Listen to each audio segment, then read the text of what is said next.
आज का जो हमारा कैथल का दौरा है वो एक रूटीन दौरा है, जैसा कि हम हर 4 से 6 महीने में किसी ना किसी ज़िले में हेयरिंग सेशन रखते हैं। तो कैथल में ये हमारी तीसरी विज़िट है इन 3 सालों में। आज हमारे पास लगभग 25 केस हैं, क्योंकि अब हमने ये तय किया कि जिस ज़िले में हम जा रहे हैं तो उसके आसपास के 2 ज़िलों के भी 4-6 केसेस ले लेंगे, ताकि नज़दीक की वजह से लोगों को बेनिफिट हो।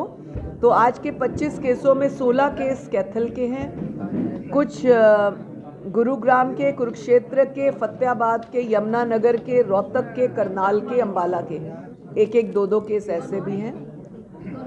आज विशेष तौर पर जो मैं आपको बताना चाहूँगी कि इन दिनों में हम NRI केसेस के ऊपर ज़्यादा फोकस कर रहे हैं, क्योंकि कंप्लेंट्स बहुत ज़्यादा हैं।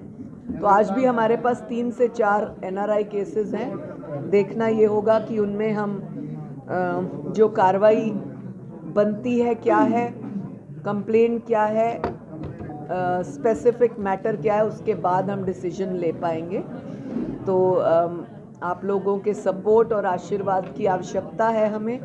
मैं प्रयास करूंगी कि हम ट्रांसपेरेंसी से काम को करें। सरकार जिस तरह से चाहती है कि हम 0% क्राइम टॉलरेंस रखें, 0% करप्शन टॉलरेंस रखें, हम उसके ऊपर भी जो है वर्किंग करें। तो मुझे लगता है हम केसेस को ईमानदारी से सॉल्व कर पाएंगे। हरियाणा प्रदेश में महिला जो क्राइम है वो लगातार बढ़ रहा है। महिला आयोग किस प्रकार से काम कर रही है ताकि अत्याचार और क्राइम को कम किया जा सके? देखिए, आपका एक पत्रकार के नाते ये बोलना बिल्कुल ठीक है कि महिला क्राइम बढ़ रहा है, लेकिन अगर आप कंप्लेंट्स की दृष्टि से, अगर आप आयोग की दृष्टि से देखेंगे तो मुझे ऐसे लगता है कि क्राइम तो रूटीन का जो बढ़ता है वो है ही, परंतु अवेयरनेस और ज़्यादा है। अगर आपको मैं पिछले 3 साल का डाटा दूं तो हमने लगभग 7,000 के करीब केसेस हमारे पास आए हैं, और उन 7,000 केसेस में 8-8 साल पुराने, 7-7 साल पुराने ऐसे केसेस भी हैं। तो इसको हम ये नहीं कहेंगे कि 6,000 केसेस हैं तो बहुत क्राइम बढ़ा। इसको हम ये कहेंगे कि जब तक कुछ महिलाओं में अवेयरनेस नहीं थी, उनको पता नहीं था कि उनकी प्रॉब्लम कैसे और कहाँ सॉल्व होगी, वो चुप बैठी थी, बर्दाश्त कर रही थी। शायद उनको ऐसा महसूस हुआ होगा कि आयोग और पुलिस मिलकर इन केसेस को सॉल्व कर रही है इमीडिएटली, तो वो पुराने केसेस भी हमारे पास आए, जिसकी वजह से इनकी संख्या में वृद्धि हुई।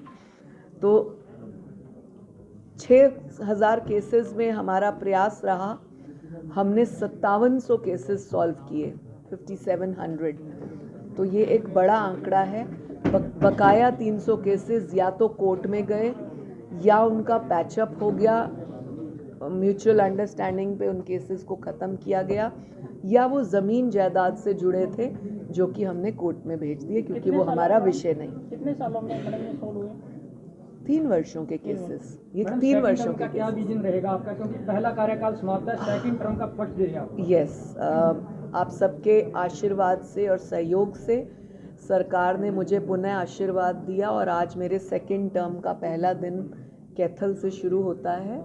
उसके लिए मैं सरकार की बहुत बहुत धन्यवादी हूँ, जिन्होंने मुझ पर विश्वास जताया। मैं प्रयास करूँगी कि इस टर्म में भी जितना अधिक से अधिक मैं बेटियों का सहयोग कर सकूं, ईमानदारी से वो करूं, और जेन्युइन केसेस को डील करूं। जहां लड़की की भी गलती आती है तो उसको भी हम उस तरीके से डील करें, क्योंकि आदरणीय यशस्वी प्रधानमंत्री जी का कहना है, पूर्व मुख्यमंत्री खट्टर जी का और इस समय के मुख्यमंत्री सैनी जी का, इन सब का कहना है कि कोई निर्दोष नहीं फंसना चाहिए, भला ही एक गुनहगार छूट जाए। तो उस नीति पर काम करते हुए हम आज से दोबारा शुरुआत करते हैं, और सरकार का किसी प्रकार से भी मान सम्मान कम ना हो, इसको ध्यान में रखते हुए हरियाणा के अंदर, देश के अंदर दुनिया के अंदर हरियाणा की बेटी जहाँ पर भी है उसका सहयोग करने का प्रयास करेंगे। मैडम बीजेपी प्रदेश अध्यक्ष मोहन लाल बड़ोली पर गंभीर आरोप लगे हैं और एक सिंगर पर लगे हैं, उसको क्या कहेंगे आप? देखिए, वैसे ये मेरा विषय नहीं है।